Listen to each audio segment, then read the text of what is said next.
अस्सलाम वालेकुम एवरीवन। जब इंटरेस्ट रेट चेंज होते हैं तो कंपनी की जो शेयर प्राइसेस होती हैं वो भी ऊपर नीचे हो जाती हैं और उसकी दो वजूहत होती हैं।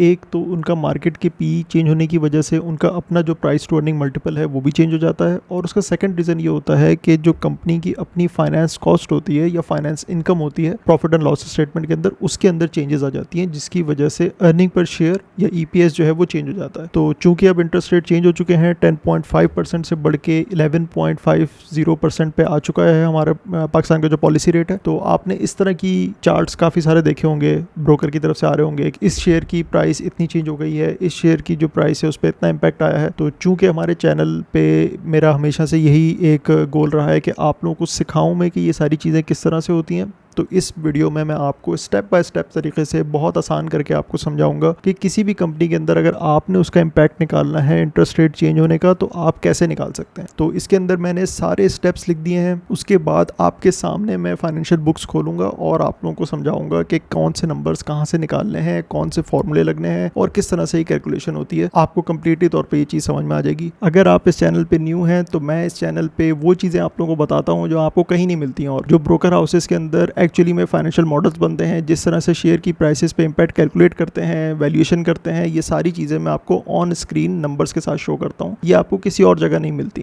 तो अगर आप न्यू हैं और आपको ये चीज़ अच्छी लगती है या आप सीखना चाहते हैं कि कंपनीज को वैल्यू किस तरह से करते हैं, उनके इम्पैक्ट को कैलकुलेट किस तरह से करते हैं, तो सब्सक्राइब करें और हमारे साथ जुड़ जाएं। इंशाल्लाह आपको बहुत सारी चीज़ें सीखने को मिलेंगी। चलें शुरू करते हैं। इस एग्जाम्पल पे मैं मेपल लीफ सीमेंट का जो है उसकी मैंने बुक्स निकाली हैं और उसके अंदर मैं आपको ये बताता हूँ कि किस तरह से नंबर्स को देखना है और कैसे इसको कैलकुलेट करना है। इसके 4 स्टेप्स हैं। सबसे पहला स्टेप जो है वो आपने नेट फ्लोटिंग रेट का एक्सपोजर ढूंढना है। अगर आप MLCF की 2025 की बुक्स में आए, अच्छा by the way just a disclaimer, this is the books for जून 30 2025, यही इनकी लास्ट एनुअल बुक्स थी और इसी के अंदर सारी डिटेल्स मौजूद हैं। तो मैं इसको यूज करके आपको तरीका समझा रहा हूँ। जब आप किसी भी कंपनी का निकालने के लिए बैठे इम्पैक्ट, तो आप उनकी लेटेस्ट बुक्स या उनकी लेटेस्ट नेट एक्सपोजर को डेटा निकाल लीजिएगा, फिर आपको करंट सिचुएशन के हिसाब से उसका इम्पैक्ट आ जाएगा। तो अगर मैं इनके पेज नंबर 370 पे आऊँ तो मुझे नज़र आता है फ्लोटिंग रेट फाइनेंशियल इंस्ट्रूमेंट्स। ये मैंने हाईलाइट भी कर दिया आप लोगों के लिए, और इसका नेट एक्सपोजर भी इन्होंने कैलकुलेट करके बता दिया है। तो ये नंबर हमारे पास एज इट इज़ आ जाएगा। अगर कभी नेट एक्सपोजर ना हो तो आपने ये इनकम वाली साइड को और लाइबिलिटीज़ वाली साइड को आपस में उनका डिफरेंस निकाल लेना है। तो लाइबिलिटीज़ वाली साइड ज़्यादा आए तो इसका मतलब है इम्पैक्ट नेगेटिव आएगा, लाइबिलिटीज़ वाली साइड कम आए और एसेट वाली जो साइड है वो ज़्यादा आए तो इसका मतलब है गेन आएगा। इस सिचुएशन के अंदर ये ब्रैकेट में आपको नज़र आ रहा है। अगर आप इसको कैलकुलेट भी करेंगे तो जो लॉन्ग टर्म लोन्स वाले जो साइड है वो बहुत ज़्यादा है, इसकी वजह से इसका जो इम्पैक्ट है वो नेगेटिव आ रहा है। तो मैं इस नंबर को ले लेता हूँ। यहाँ पे मेरे पास नेट एक्सपोजर आ गया, मुझे मजीद कुछ कैलकुलेट करने की ज़रूरत नहीं है। मैं यहाँ पे लिख लेता हूँ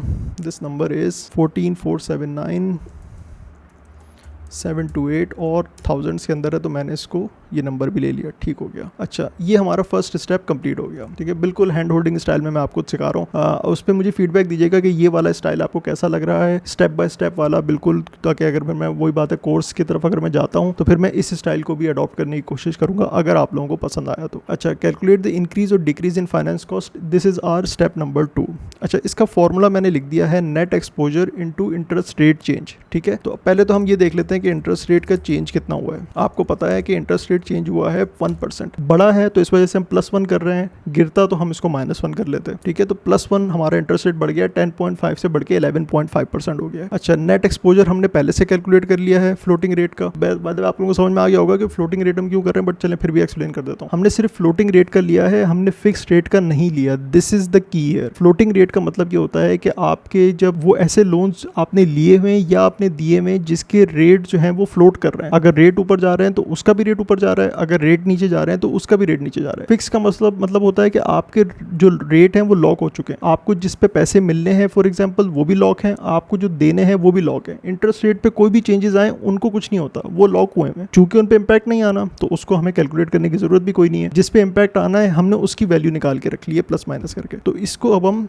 अगर इस पे अप्लाई करते हैं तो हमारे पास इसका आंसर आ जाएगा इंक्रीज इन फाइनेंस कॉस्ट। अच्छा, डिक्रीज तो हो नहीं सकती क्योंकि हमने पहले ही ये इस्टेब्लिश कर लिया है कि इनकी लाइबिलिटी ज़्यादा है, तो जो भी है वो इम्पैक्ट नेगेटिव ही आना है। तो फाइनेंस कॉस्ट के अंदर इनका इम्पैक्ट इंक्रीज में ही होना है, ये हमें पहले से पता चल चुका है। तो इंटरेस्ट रेट का change multiply by this value जो हमने निकाली थी, तो हमारे पास ये वैल्यू आ गई 144 million rupees I think, whatever ये नंबर आ गया खैर हमारे पास। अच्छा, स्टेप नंबर 3 हमारा है, ये भी हमारा चने हो गया डन। स्टेप नंबर 3 हमारे पास प्रॉफिट आफ्टर टैक्स का इम्पैक्ट निकालना है। अच्छा, एक मिनट के लिए जरा सोचें कि फाइनेंस कॉस्ट जो है प्रॉफिट एंड लॉस स्टेटमेंट के अंदर कहाँ पे आती है। ये प्रॉफिट आफ्टर टैक्स के बाद तो नहीं आती, प्रॉफिट आफ्टर टैक्स तो हमारा फाइनल नंबर होता है। तो प्रॉफिट आफ्टर टैक्स अगर हम उल्टा चलें पीछे की तरफ, तो हमारे पास टैक्सेशन का रेट आता है, उससे पहले हमारे पास प्रॉफिट बिफोर टैक्स आता है, और उससे पहले हमारे पास फाइनेंस इनकम या फाइनेंस एक्सपेंसेस आते हैं। तो इसका मतलब है ये जो इंक्रीज इन फाइनेंस कॉस्ट आई है, ये टैक्सेशन से पहले वाला नंबर है, तो हमें इसको टैक्सेशन के बाद वाले नंबर पे लेकर आना है। तो उसका फॉर्मूला ये है कि आपके पास ये प्री टैक्स इंपैक्ट तो हमारे पास आ चुका है, हमें पैट का इंपैक्ट निकालना है, प्रॉफिट आफ्टर टैक्स का। तो हम ये फॉर्मूला इस पे अप्लाई करेंगे, which is pre tax impact हमारे पास ये वैल्यू है। चले मैं इसको यहाँ पे कर देता हूँ, आसानी हो जाएगी। Multiply by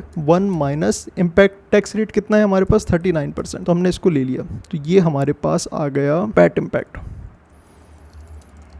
profit after tax impact. ये बात आप लोगों को समझ में आ गई? नहीं समझ में आई तो मैं दोबारा थोड़ा सा एक्सप्लेन कर देता हूँ, नहीं तो आप रिवाइंड करके इसको दोबारा देख लीजिएगा। हमारे पास ये जो इंक्रीज इन फाइनेंस कॉस्ट आई है, ये प्रॉफिट आफ्टर टैक्स के बाद नहीं आई, ये प्रॉफिट बिफोर टैक्स पे आई हुई है। इस पे टैक्सेशन को हमें एडजस्ट करना पड़ेगा, क्योंकि प्रॉफिट एंड लॉस स्टेटमेंट आप देखेंगे ना, तो finance cost profit before tax से पहले आती है। तो हमने इसको प्रॉफिट आफ्टर टैक्स पे लेकर आना है, और उसका फॉर्मूला मैंने यहाँ लिख दिया। जब इसको आपने इस फॉर्मूले पे डाला, ये वैल्यू आपकी यहाँ पे आ जाएगी, multiply by 1 minus tax rate जो इनका जो चल रहा है वो 39% है, तो आपके पास ये वाली वैल्यू आ जाएगी। अब हमने इसका करना है ईपीएस का इम्पैक्ट। नंबर ऑफ शेयर्स हमारे पास नहीं है, तो हम एमएलसीएफ की नंबर ऑफ शेयर्स ले लेंगे डीपीएस की वेबसाइट से। यहाँ अगर हम आए तो हमारे पास आ गया नंबर ऑफ शेयर्स यहाँ पे, इसको हम कॉपी कर लेते हैं as it is number of shares को। अब हमारे पास हमें निकालना है पैट इम्पैक्ट। पैट इम्पैक्ट भी हमारे पास आ चुका है, तो हम इसको बल्कि रिमूव कर देते हैं, हम इस पर कर देते हैं ईपीएस इम्पैक्ट। तो ईपीएस इम्पैक्ट हमारा आएगा कि अगर हम इस वैल्यू को इस वैल्यू से डिवाइड कर दें, तो हमारे पास आता है 0.084। एक और ले लेते हैं डिजिटल, तो 0.084 इनका जो है वो अर्निंग्स पर शेयर का इम्पैक्ट आ रहा है नेगेटिव। आपको ये वैल्यू यहाँ पे पॉजिटिव नज़र आ रही होगी, क्योंकि हमने माइनस का साइन नहीं लगाया, लेकिन ये सब नेगेटिव में चल रहा है, मैंने एक्सप्लेन कर दिया, क्योंकि इनकी कॉस्ट इंक्रीज़ हो रही है 0.084। अच्छा, इसके बाद अगर हम चाहें तो इसके अंदर हम इसकी शेयर प्राइस का भी इम्पैक्ट कैलकुलेट कर सकते हैं। तो अगर हम इस पर अब एक काम करें, इस पर लगाना पड़ेगा हमें एक पीई मल्टीपल। तो लेट्स अज्यूम, इसको हम अज्यूम कर लेते हैं, जो भी आप पी मल्टीपल लगा रहे हैं, लेट्स से एमएलसीएफ को 8 का पी मल्टीपल मिल रहा है, तो अगर 8 का पी मिल रहा है तो आप इन दोनों को मल्टीप्लाई कर दें। इस ईपीएस को अगर हमने 8 से मल्टीप्लाई किया तो हमारे पास आ जाएगा आंसर 0.67। एक और ले लेते हैं, चलें 0.675 रुपीज़। तो ये जो है हमारे पास शेयर प्राइस का इम्पैक्ट आ गया, और इसको हम माइनस में कंसिडर करेंगे। इसका मतलब है अगर शेयर प्राइस जो है वो 70 रुपये हुई एमएलसीएफ की, तो उसमें से ये वैल्यू आप माइनस कर दें, जो नई वैल्यू आएगी वो एमएलसीएफ का नई प्राइस बननी चाहिए। इसका मतलब है ये जो वैल्यू है, in other words this is the total impact on MLCF share price because of 1% increase in interest rate. अच्छा, अगेन डिस्क्लेमर, ये ओल्ड नंबर्स हैं, क्योंकि नए नंबर्स अभी तक हमारे पास अवेलेबल नहीं है। क्वार्टरली रिपोर्ट में इतनी डिटेल में नहीं होता, तो मैं आप लोगों को ये नंबर्स नहीं दिखा सकता था क्वार्टरली रिपोर्ट के अंदर, ये इनके एनुअल रिपोर्ट्स में थे। तो जो लास्ट अवेलेबल डेटा था मैंने उसकी बेसिस पे निकाला है। अच्छा, अब मैं आपको थोड़ा सा वैसे भी समझा देता हूँ। अगर इनकी कॉस्ट, इनकी लाइबिलिटीज अगर इस पीरियड में इंक्रीज हुई होंगी, नेट लाइबिलिटीज की बात कर रहा हूँ, नेट लाइबिलिटीज अगर इनकी इंक्रीज हुई होंगी, जितना इन्होंने कर्जा लिया है और जितना इन्होंने कर्जा दिया है, अगर लेने वाली तादाद ज़्यादा होगी तो इसका इम्पैक्ट भी बढ़ जाएगा। इसके बरक्स अगर इनकी लाइबिलिटीज़ कम हो गई होंगी तो इसका इम्पैक्ट मजीद कम हो जाएगा। अब आप ये खुद सोचें और मुझे बताएं कि एमएलसीएफ के आज की लाइबिलिटीज़ पिछली लाइबिलिटीज़ से कम हुई हैं या ज़्यादा हुई हैं। ये ज़रा सोचिएगा और फिर कमेंट करिएगा और मुझे बताइएगा। नहीं समझ में आएगा तो मैं आप लोगों को जवाब दे दूँगा। But this is how it is done. जो हमने ये भी स्टेप कर लिया, हमने ये भी स्टेप कर लिया।